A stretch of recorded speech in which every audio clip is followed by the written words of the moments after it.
नमस्कार बच्चों, हम पढ़ रहे थे इंद्र का गर्व हरण प्रिय प्रवास के द्वादश सर्ग से।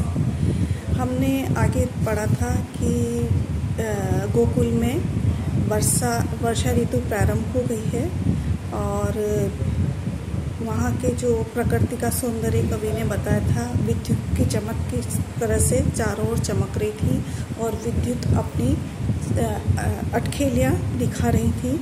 उसके बाद हमने पढ़ा कि वर्षा ऋतु प्रारंभ होने लग गई है।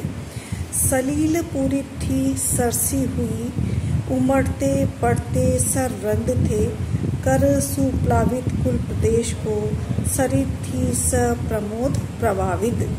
अब यहाँ वर्षा ऋतु का वर्णन करते हुए आगे तो कवि ने उमड़ते उमड़ते मेघों का और आकाश बादलों में से विद्युत के चमकने का वर्णन किया है। अब वर्षा का वर्णन कवि ने यहाँ पर किया है। तो बच्चों, आपको जब व्याख्या करनी होती है तो उसमें सबसे पहले आपको संदर्भ लिखना होता है। तो संदर्भ में आप यही लिखेंगे कि कवि किस स्थिति का वर्णन कर रहा है। तो यहाँ पर हम लिखेंगे कि कवि यहाँ वर्षा का वर्णन करते हुए कहते हैं, सलील पूरित थी सरसी हुई। सलील यानी जल, पूरित थी सरसी यानी पृथ्वी, जिसमें कि ताल तलैया आदि बने हुए थे। सलील पूरी यानी जल से पूरित हो गए थे, भर गए थे। कौन? ताल और तलैया, तालाब आदि। उमड़ते पड़ते सरवृंद थे, और सरवृंद यानी तालाब उमड़ने लग गए थे, यानी तालाबों में पानी भर गया था। सर सुप्लावित कुल प्रदेश को, सरित थी सप्रमोद प्रभावित। सर सुप्लावित यानी भिगोकर, भरकर, कुल प्रदेश को, प्रवाह की दिशा में वो उसको पूरा भर गया था। सरित थी सप्रमोद प्रभावित। सरित यानी नदी, और नदी सप्रमोद प्रसन्नता से, यानी अपने वेग से वो, खुशी से वो, मतलब जिस तरह से अब हम तो इंसान हैं, अपनी प्रसन्नता को जाहिर कर देते हैं, पर वो जो हिलोरे लेती डुलती नदी अब प्रवाह से बह रही थी, तो ऐसा लग रहा था कि नदी भी प्रसन्न चित करके आगे बढ़ रही है। वसुमती पर थी अति शोभिता, नवल कोमल श्यामल तृणावली, नयन रंजनता मृदु मूर्ति थी, अनुपमा तरु राजी हरितिमा। वसुमती पर थी अति शोभिता। वसुमती यानी धरती, पृथ्वी अति सुशोभित हो रही थी।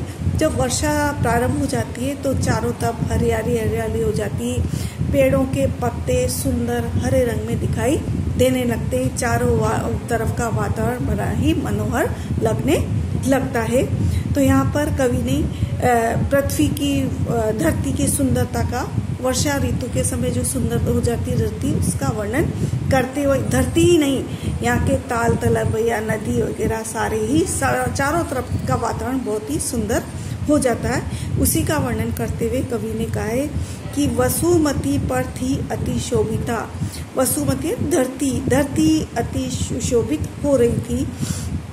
नवल कोमल श्यामल तृणावली। नवल कोमल यानी नए नए, कोमल, श्यामल यानी श्याम रंग के, काले रंग के, तृणावली घास, तृण यानी घास, तो घासों की घास। शाम क्यों बताया? यहाँ घास तो हरी होती है, किंतु शाम इसलिए बताया कि ऊपर आकाश में तो काले बादल है और नीचे हरी हरी दोब है, तो हरी के ऊपर काले का जो प्रभाव पड़ता है तो वो श्यामल दिखने लगती है। तो नई कोमल घास ऐसी लग रही थी जैसे कि तो चारों तरफ श्यामल रंग से घास चारों तरफ बिखरी हुई हो। नयन रंजनता मृदु मूर्ति थी। नयन नेत्रों की, रंजनता है प्रसन्नता, नेत्र बड़े ही अपने आप को सुखद अनुभव कर रहे थे। अनुपमा तरु राजी हरितिमा। अनुपमा न्यारी, अनुपम, तरु यानी वृक्ष, और राजी यानी शोभा, हरितिमा यानी हरियाली। और वृक्षों की जो हरियाली थी वो अपनी अलग ही शोभा चारों तरफ बिखेर रही थी। हिल लगे मृदु मंद समीर के, सलील बिंदु गिरा सुटी अंक से, मन रहे किसका न विमोहते, जल धुले दल पादप पुंज से।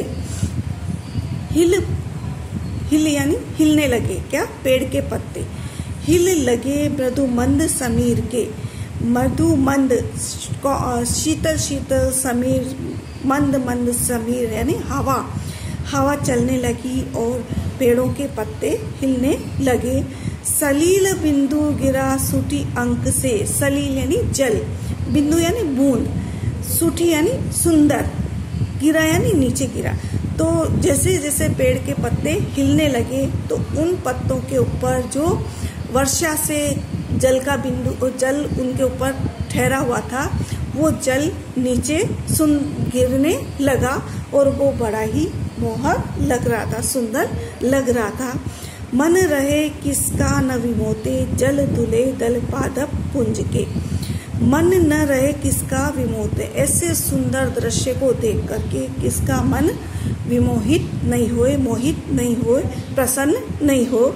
जल धुले दल पादप पुंज के, जल से धुले हुए पेड़ों के पत्तों को देख करके, पेड़ों के पत्तों को देख करके और उसके मंद मंद हवा चलने से उसके ऊपर से जो जल की बूंदें गिर रही थी, ऐसे सुंदर दृश्य को देख करके किसका मन प्रसन्न नहीं होगा। कवि ने बड़े ही सुंदर तरीके से प्रकृति की सुंदरता को दर्शाया है। विपुल मोर लिए बहु मोरनी, विहरते सुख से सविनोद थे। मकरोत्पन्न पुच्छ प्रभाव से, मणिमय कर कानन कुंज को। विपुल मोर लिए बहु मोरनी, विपुल यानी अनेक, पर्याप्त मात्रा में, मोर लिए बहु मोरनी, अनेक मोर और मोरनियाँ, व्यर्थ सुख से सविनोदते, और वह प्रसन्नता से चारों तरफ घूम रहे थे। मकरोत्पन्न पुच्छ प्रभाव से, मकरोत्पन्न यानी मकर यानी मगरमच्छ के नीलम के सम्मान, जैसे मगरमच्छ का कलर रंग होता है नीलम के सम्मान, तो उसके सम्मान, उसके प्रभाव से वे उसके कलर वाला मणिमय कर कानन कुंज को, पूरे वन को उन्होंने मणिमय कर दिया था, पूरे वन को उन्होंने मणि के सम्मान कर दिया था। यहाँ पर कवि ने प्रकृति की सुंदरता को वर्णन किया है। वन प्रमद सम्मान पपियरा, पुलक के उगता कह पी कहाँ। लख वसंत विमोहक मंजुता, उमग कूक रहा पिक पुंज था। वन प्रमद सम्मान पपीहरा, पपियाना चातक, प्रमद यानी मस्त, चातक भी ऐसे मौसम में मस्त हो गया था। पुलक के उठता कह पी कहा, और वह प्रसन्न होकर के अपनी आवाज में पी पी की आवाज निकालने लगा। लख वसंत विमोहक मंजुता, लख यानी देखकर, वसंत ऋतु, ऐसा देख कर कि बसंत ऋतु आ गई है। विमोह यानी मोहित होकर के, मंजुता यानी सुंदर। उमग कूक रहा पिक पुंज था, उमग यानी प्रसन्नता से, कूक यानी कोयल, पिक यानी कोयल, और कोयल भी लख बसंत ऋतु देख करके कोयल भी अपनी आवाज, कोयलों का समूह भी अपनी आवाज निकालने लगा। बच्चों आज इतना ही पढ़ेंगे, इसके आगे हम कल पढ़ेंगे। अभी कवि प्रकृति की सुंदरता का ही वर्णन कर रहे हैं।